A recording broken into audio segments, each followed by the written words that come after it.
Well, today we're going to be playing with the clamshell a bit. Now, I've always wanted a clamshell. They're pretty neat. And this actually is one that was the very last ones made as far as the revision. It is the Firewire version, and it's the 466 megahertz model. And you notice there's lots of interesting stickers on it. And this was actually featured on iRecycle Max. You can go to his website. I'll put a link in there. But he does a lot of repairs for a gentleman that gives him tons of Macs to work on. He's got quite a collection.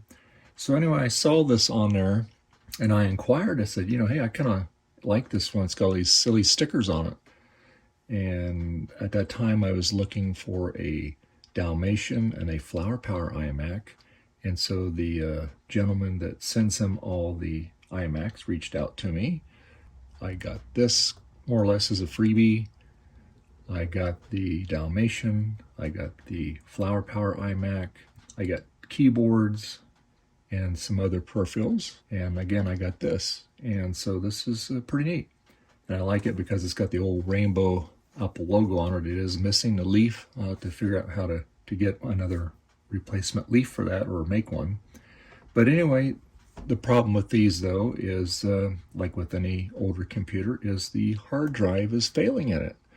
Now when I first got it, it was working fine because actually the hard drive has been changed in this once before. He did a video on that. But I noticed one time I went to power it up and it was making that clicking sound of death. Not good.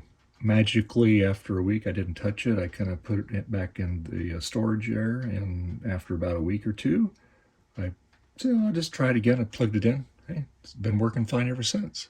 But it's on a time bomb, so to speak, ticking time bomb that it's going to eventually fail. Now, the issue with these clamshells, unlike any other laptop, is that the hard drive, you basically have to disassemble this whole thing to get to the hard drive. That's unacceptable to me. I'm thinking, well, how can I make this easier so we don't have to tear this thing completely apart? So that's what I'm going to do. I'm going to replace it with a SSD. This has already been formatted. It's 128 gig. It's a dual partition. It's crucial. I use these in all these older Macs. I never have a problem with them. And so anyway, we're going to pop that in there and get that a little bit more modern drive. This clamshell is in really good shape. The keyboard just a little bit yellowed. We might be able to do something with that in the future. But as far as cracking, it's pretty good. It's not cracked around the Apple logo like a lot of them are. The outside of the case is in pretty good shape. I don't see any cracks in it.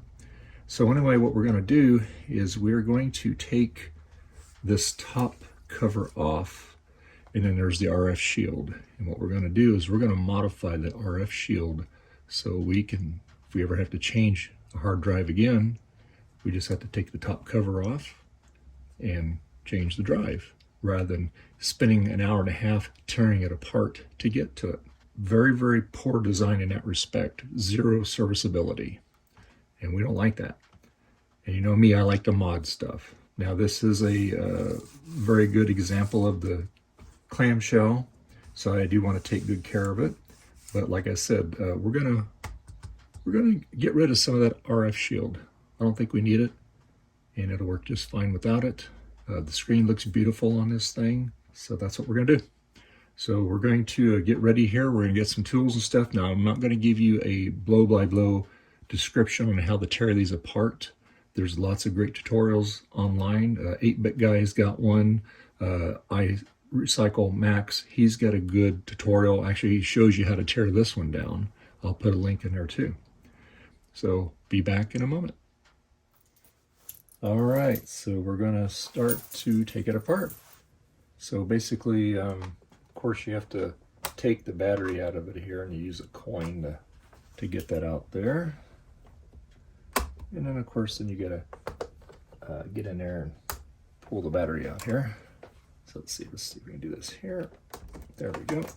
Got that out. And then what we're gonna do is we're gonna take the battery out here. This battery does charge. It doesn't hold a great charge, but I mean, it lasts an hour, hour and a half. But anyway, that'll be a project we'll have to do. We'll have to rebuild it here.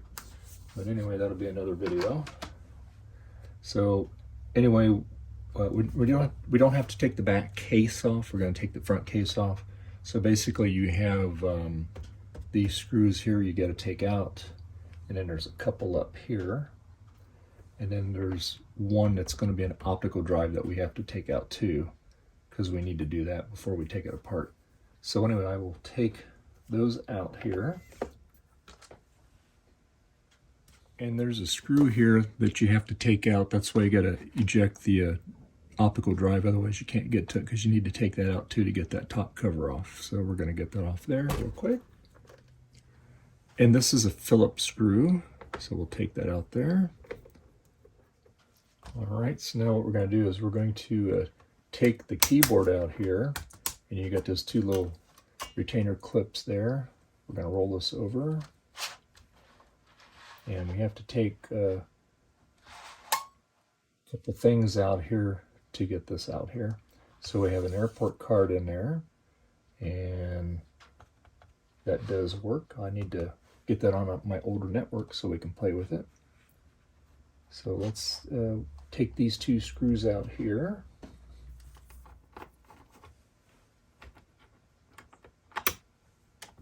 We'll plug the antenna from here. Plug that. Pull the air card out and pull that out of there. And we're going to also be upgrading the RAM in here too. I got to max it out on the RAM here. So we're going to unplug the keyboard here. We'll put that over here. And then we got a cable here that we have to unhook here. This is for the trackpad and the button there. And you want to be careful. You don't want to yank on these things. We'll take these little screws out here. And this is where the hard drive resides in here. So what we need to do is we need to take and plug this here.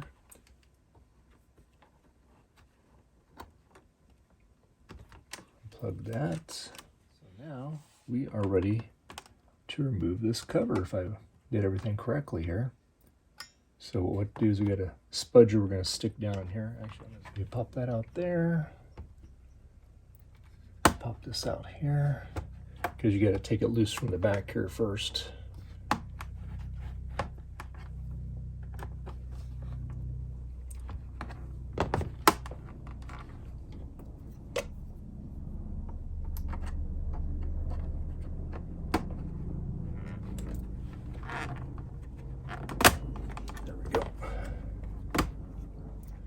And then what you want to do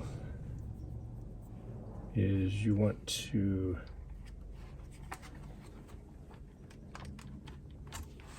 bring this forward a little bit. There's some latches down here that it gets hooked on here. Okay, so we got the cover off. Like I said, you lift it up and you got to pull it. You get this little clip right there. You can see it there. Maybe. There we go, right there, a little clip right there. And it's what you got to pull it back so you can get it out of there, because it fits up underneath there. So yeah, so we will put that over there. Now we can start working on this part here. So this is what we're going to modify. We're going to take some screws out here, enough to where we can get it up, and we're going to surgically take that piece out. I'll leave a little bit of it here because there's a clip here, but as far as where the actual hard drive sits, we're going to get real aggressive. We're going to take that out, and then that way we'll have plenty of room. We can get our SSD in there.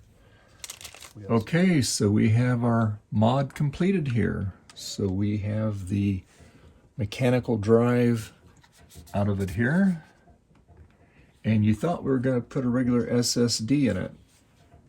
Well, I fooled you guys, because an regular SSD with the adapter will not fit in there.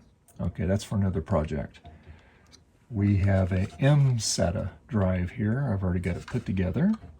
This is a 64 gigabyte. This will be plenty of storage for this. It's dual partitioned already. I have OS 9.2.2 on one partition and Tiger on the other one. So we are going to put this in here. Now what I did is I actually literally took the shield off. I cut that whole top piece off of it there. Then I took these little clips here and I folded these over because we really don't need these anymore. And you know, if somebody was to pierce, all they would have to do is just get a whole new shield here and it's all original. But I took this out because that way in the future, if we have to do any upgrades to it, it's going to be a piece of cake. All you got to do, basically, take the keyboard off, take this cover off, and you have access. You do not have to disassemble this thing. You'd have to totally dismantle this thing, take the screen off, everything off of it. It's crazy how they have it. So anyway, this is going to make your life so much easier. We're going to hook this up to it here, this M-Sata. And let's see here, make sure we get it the right way. And of course, this just barely fits in here like so. All right, so we got the M-Sata drive in it. It fits in there just like a glove. We just have to bend these little tabs over here and we'll be ready to put it back together, and then hopefully this will work. So that's what I'm going to do now. I'm going to bend these over and I'm going to put the cover back on, hook it all up, put the cover back on it, and then we will do a boot and see what happens. All right, so we got it all back together. We got the top cover back on it. If you hear that noise, it's really raining outside. We got an unexpected April shower here. We always appreciate that in California. So anyway, yeah, so it's all back together. And I got the charger plugged in it because the battery is down on this. We need to charge the battery. And like I said, this battery is, it's okay. It's gonna need to be replaced here eventually. But anyway, yeah, so let's see if it boots up. Hopefully everything works. And we're gonna hit the button here and we'll see what happens.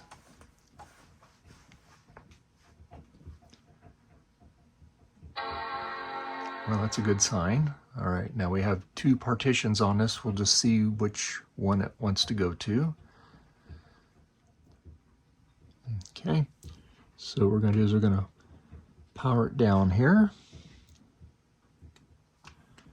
And we're going to power it up again. And we're going to hold down the Option key here.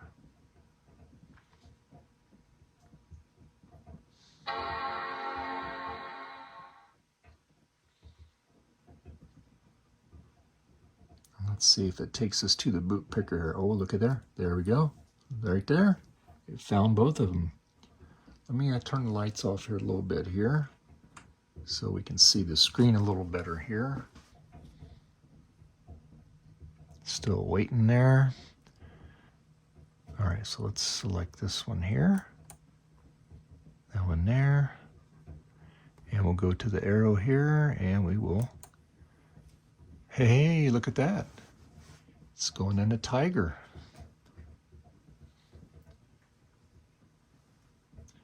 Well, that's not good. It's not bringing it up here. Let's try this again.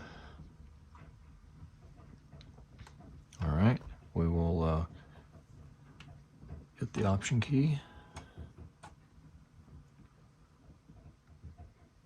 I tell you, this thing is very quiet without the noisy hard drive.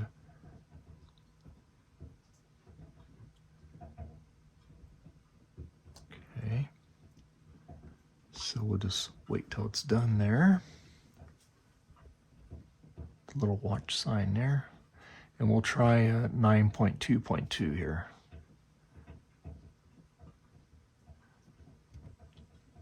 Okay, let's try that. Huh, doesn't like that partition.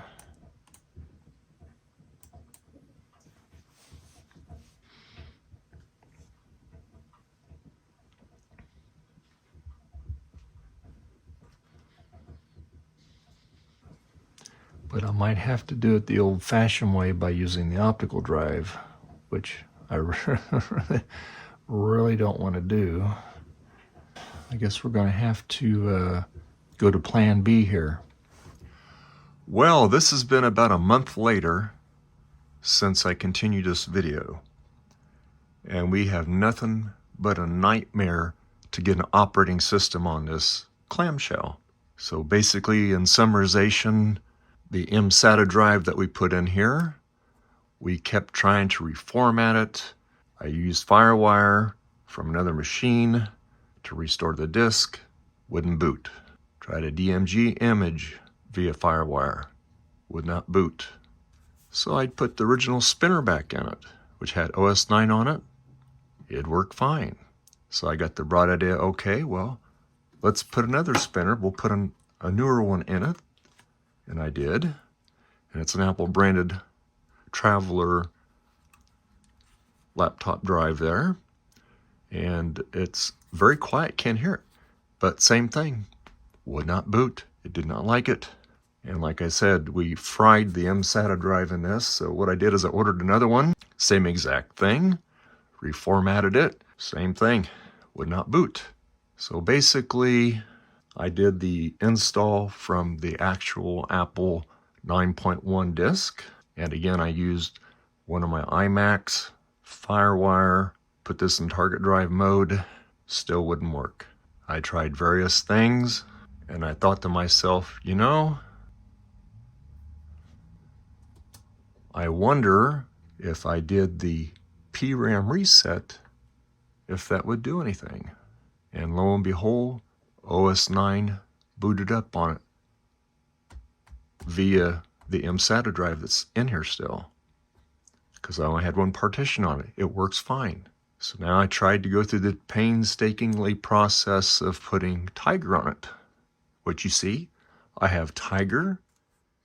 And so what I wound up doing is using ex post facto 4-2 DMG that I made a long time ago when I was trying to get OS 10 on my TAM. This is a DMG image on it, and this anywhere from 10.2 to 10.4, and it works just fine. The only thing I don't like about it is whenever you boot up, you get a couple lines of code there for about the first 10-15 seconds, and after that it boots right into the regular splash screen on it. But other than that, it works no problem. And like I said, I did all the updates on it. It's working great. So yeah. So if you ever get one of these clamshells and you want to do that modification, pretty easy. You just gotta be really careful not to destroy the circuit board or anything like that. But like I said, I used a pair of titanium modelers cutters. They're very tiny, and I just cut that RF shield right out of the way there like it was butter. But I preserved as much of it because I wanted to use all of the screws to still hold it down, except for where it was covering the hard drive. Rest of the RF shield is intact, all the screws and everything. Just got to be real careful when you do it. But now it's easy to change the drive in it now. Piece of cake. This is kind of where it would be, kind of like right about there, right in that area there. Makes life much easier now. No more ludicrous an hour and a half to take the thing apart just to get to the drive. That's just a very poor design on this particular machine. So anyway, I finally got the software on this thing, and I've got some few goodies on it. I got the PowerPC app on there. I've got a web browser on here. Now it does not like 10.4 Fox for the G3. Still does not like that. But I have this other one on there it's okay. It's got a lot of limitations on it. So let's see here. So I have, now I don't have it, it doesn't work off of Wi-Fi. It works off of Ethernet. But this is the one, Shrilla. And it seems to work pretty good. Not as good as the 10.4 Fox, But anyway, yeah, so that's how I was able to do the software update on it. And it does go to the Apple website, although it takes for a long time. But like I said, I have to plug the Ethernet into it, which it's not plugged into it right now. But anyway, yeah, so we have internet access, so I can get files on this, and I hooked my USB hub on it too to get some stuff off of the USB drives that I have, different software. So anyway, yes, finally, it is taking forever to get this thing where it needs to be. So I'm happy now. So like I said, it's a dual partition. We have Tiger 10.4.11. We have OS 9.2.2 on there. And so I'm very happy with that. Now, obviously, I need to tweak the software on this some more to make it get a little bit more horsepower out of it on the internet. But at least now I can do some things. I can go to the PowerPC app store there and go and get some vintage apps and download it. I have the M-Sata drive in it. Nice and quiet, nice and cool. It's a 64 gigabyte. Plenty of storage for this machine. And no more spinner drives. We got rid of that. But this has been a long time in process. And I'm very happy that I did that modification on here. And like I said, if you ever need to change the drive, we just take the keyboard off, take this top cover off, and we have access to the hard drive. Change it out for another hard drive. We can even work on the optical drive if we have to, without tearing it apart. So yeah, so it worked pretty good. All right, guys, so that's going to do it in this video. So hey, I really appreciate it if you give me a thumbs up if you like this kind of stuff, especially if you like the sticker covered clamshells here. Really appreciate it. And anyway, yes, so please like, subscribe, and click that notification bell. Really appreciate it there. And you can check me out on MeWe and Twitter. And we're also on Rumble and Odyssey. And I also have a Spring store. So you can e-shop on my channel. Just check out down there in the description. And you can see we add different things all the time on that store. So there might be something that you might be interested in. I really appreciate it. Everybody have a great rest of your week. And I'll see you in the next video. Bye.